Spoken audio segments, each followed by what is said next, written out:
What up? What up? It's your boy, Mr. B-EAZY. No Easy Outlet, the podcast. It's still time going on in the game.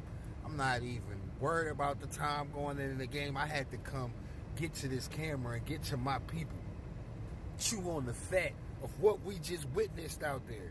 But don't get it twisted, because I know the trolls is out there. And y'all, we had our laugh yesterday.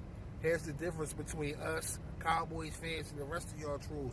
We never lied to this team. When we seen this team wavering, when we saw the lazy, lethargic play, when we heard the piss-poor attitudes coming out of players' mouths from the way they was talking, when we saw disgusting play calling, trash, beyond trash defense, we called it out. That was us down there at the stadium with the trash Barry sign and Slay name on that trash can. That was us in the stands yelling, run the ball, run the ball. That was us calling for the firing of our head coach, because we know a lame duck when we see a lame duck.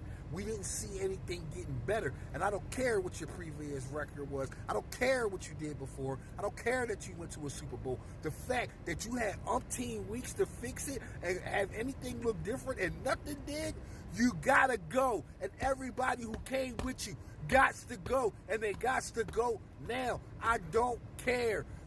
Everybody from the coaching staff is fired. Nick, you are gone. Your flowers, your roots, you're looking like you just got your settlement from a divorce and found out how much you got to pay. Ass, you gots to go. Looking like you leave work and you go home to your house on K&A. Yes, you gots to go. It is time for something different. I've said I was at peace during the game, and I've been at peace, but it does not irritate the hell out of me to see that a team that and a coach who told us he wasn't going to do anything different, told us he believed in the shit show he was putting out there. Why should we have looked for anything different? I didn't. This is exactly what I expected to happen to come out there. I hoped for better, but we all knew what was going to happen. Look at the leader. Missionary style Nick Sirianni. No need to switch positions. No need. Yes, I'm coughing because I'm that pissed. No need to switch positions and get any new feelings and throw some new excitement in it. Missionary has been getting it done. Let's stay missionary. Nick Sirianni got to go. You got to go. You got to go. Unlike those other teams in the Cowboys who put their team on a pedestal and lied to them and know what's going to happen when the time comes and didn't have the nerve to act like they shocked when it happened, we kept it 100 with this team when we saw the wheels falling. We kept it 100, and it's been 100, and we kept it 100, and they tried to tell us we was wrong, even to the point, we tried to keep our fandom so damn much that we allowed these ignorant, spoiled, overprivileged athletes to tell us, who pay money for them, that we was doing too much. We allowed that. I did a apology video to the team and everything because I wanted to see how well it was going to age, because I had a feeling that based off the way everything went, they might come out here and surprise us, and it was no surprise. Everything they told us, showed us, is exactly who they were. And my best Dennis Green voice, they are exactly who we thought they were. They showed us who they was, and they are exactly who we thought they was. I'm not going to call them frauds, because frauds pretending they're something they're not. This team, they hadn't been pretending since the 49er game. They were not pretending. They were telling us through the words, the actions, the play. They were telling us. And something behind the scenes stinks to all holy hell. And we're about to find out what it was. But for all of y'all who want to troll and jump on us now, don't act like, especially Cowboys Nation, y'all was watching us, talking about us and our coaches, the decision we want to get rid of coaches and all of this other stuff, and now y'all in the same boat. At the end of the day, y'all was on that couch before us. So while you now have company, we joining you Just know that you was there first. You brought the hors d'oeuvres. You set the table. You welcomed us to the party, not the other way around. But I'm pissed, man. I'm pissed. Nick Sirianni, Dallas Goedert. Bring that ass here, boy, and my DC Young Fly boys. Bring that ass here. Y'all talking about this, resting for the playoffs. Oh, it looked this way, but when the playoffs start. I've been saying this since AJ said wait and see. And we went out there and laid an egg on our face out there in Dallas. These players do more talking than action.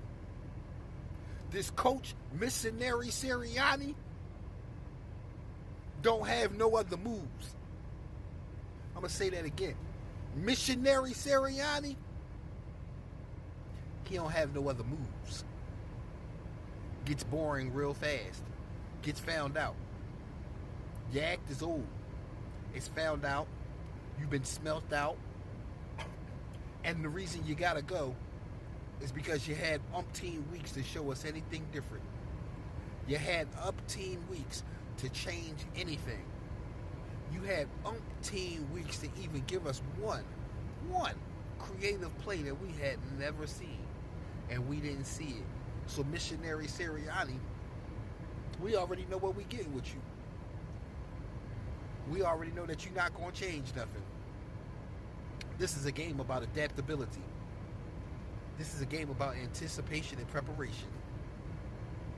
This is a game that you are not qualified to play in, at least for this team.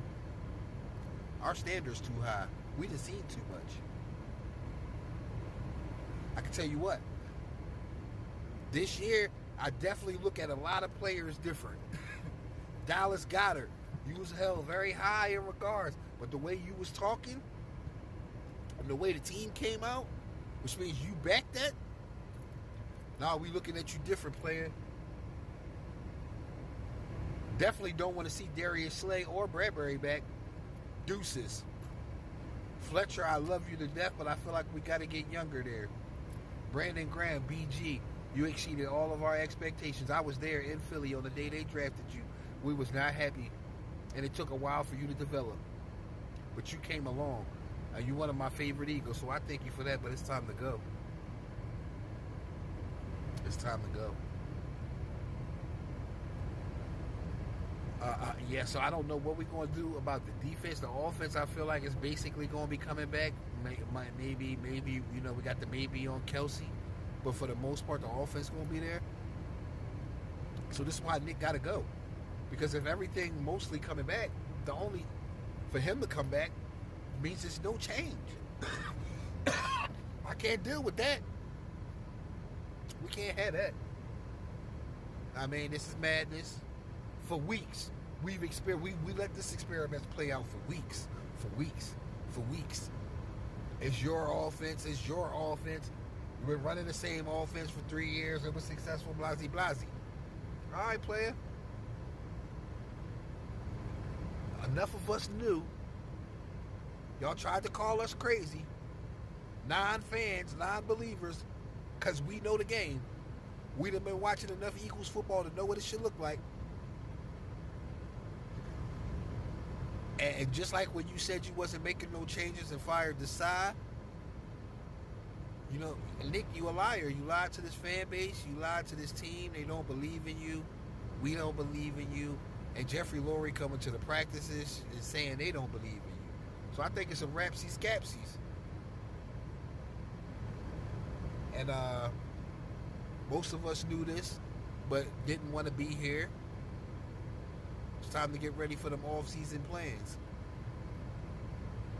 Nick Sirianni, you are everything that we thought you were coming into this playoff game, and you did not disappoint. And that's not a good thing. But you did not disappoint. You lived up to every one of our underachieving expectations for you. And then some. And then some. It's your boy, BeEasy215, No Easy Outlet, the podcast. We'll be back to chew on more of the fat of this dismal playoff loss